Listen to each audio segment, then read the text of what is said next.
मेहमान आए हैं और तुम हो कि झगड़ा कर रही हो। राहुल रिया को चुप कराता है। अर्चना टेबल पर सबके लिए खाना लगाती है। वाह भाभी जी, क्या खाना बनाया आपने, मजा आ गया। हाँ, ऐसा लग रहा है जैसे किसी रेस्टोरेंट में बैठकर खाना खा रहे हैं। पनीर की सब्जी और मिलेगी भाभी जी। हाँ लीजिए ना भाई साहब। अर्चना सबको खाना खिलाती है। सारे मेहमान खाना खाकर चले जाते हैं। फिर घर की औरतें खाना खाने बैठती हैं। संदीप जी, आपने रात के खाने का क्या सोचा है? बेटा, रात का खाना बनाने के लिए काम वाली रख ले। मैं रोज रोज की किचकिच से तंग आ गई हूँ। कम से कम वक्त पर 2 रोटी तो मिलेगी। ठीक है माँ। संदीप रात का खाना बनाने के लिए काम वाली को बुलाता है। 5 लोगों के हिसाब से 1 महीने का 10,000 रुपया लगेगा। 10,000 रुपए? ये तो बहुत ज्यादा है। इससे कम नहीं होगा साहब। दाल सब्जी रोटी सब बनानी पड़ेगी।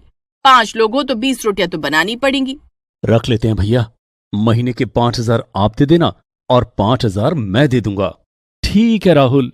काम वाली रख ली जाती है, लेकिन पहले ही दिन से उसने अपने रंग दिखाने शुरू कर दिए। वो 8 बजे रात पे काम पर आई।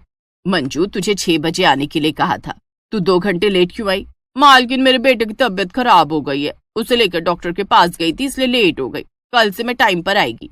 ऐसा कहकर वो रसोई में चली गई। 1 घंटे में उसने खाना बना लिया। जाते समय उसने मालती देवी से एडवांस रुपए मांगे। मालकिन, मुझे 5,000 रुपए एडवांस दे दो, बाकी के 5,000 आप महीने के अंत में दे देना। लेकिन आज तो तेरा पहला ही दिन है। मैंने बताया था कि मेरे बेटे की तबीयत बहुत खराब है, उसके इलाज के लिए पैसे मांग रही हूँ।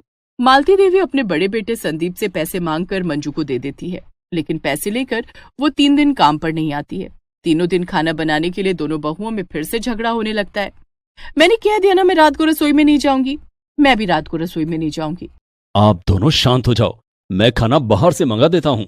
राहुल, मेरे लिए पनीर चिली और नूडल्स मंगा देना। मेरे लिए कढ़ाई पनीर और नान मंगा देना। राहुल सबके लिए उनका मनपसंद खाना मंगाता है, लेकिन उसके काफी पैसे खर्च हो जाते हैं। आज तो बहुत पैसे लग गए। रात का खाना बहुत महंगा पड़ रहा है। काम वाली को 10,000 रुपए देने के बाद भी बाहर से खाना मंगाना पड़ रहा है। तुम दोनों चिंता मत करो, कल से रात का खाना मैं बनाऊंगी। 2 दिन तक रात को मालती देवी रसोई में जाकर सबके लिए खाना बनाती हैं। तीसरे दिन जब मंजू काम पर आती है। मंजू, तू 3 दिन क्यों नहीं आई? मालकिन, मेरे बेटे को अस्पताल में भर्ती करना पड़ा। मैं 3 दिन से अस्पताल में थी तो काम पर कैसे आती? उस दिन मंजू ने खाना बनाया तो सबने राहत की सांस ली।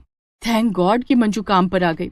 लेकिन मंजू कुछ दिन काम पर आने के बाद फिर गायब हो जाती है। उसके न आने पर रात को रसोई में कोई नहीं जाता। मालती देवी को ही रात का खाना बनाना पड़ता। इस तरह मंजू महीने के 15 दिन छुट्टियों पर ही रही और महीने के आखिर में आकर वो पूरे पैसे भी ले गए। ये सब कुछ देखकर संदीप, राहुल और मालती देवी ने कुछ डिसाइड किया। दूसरे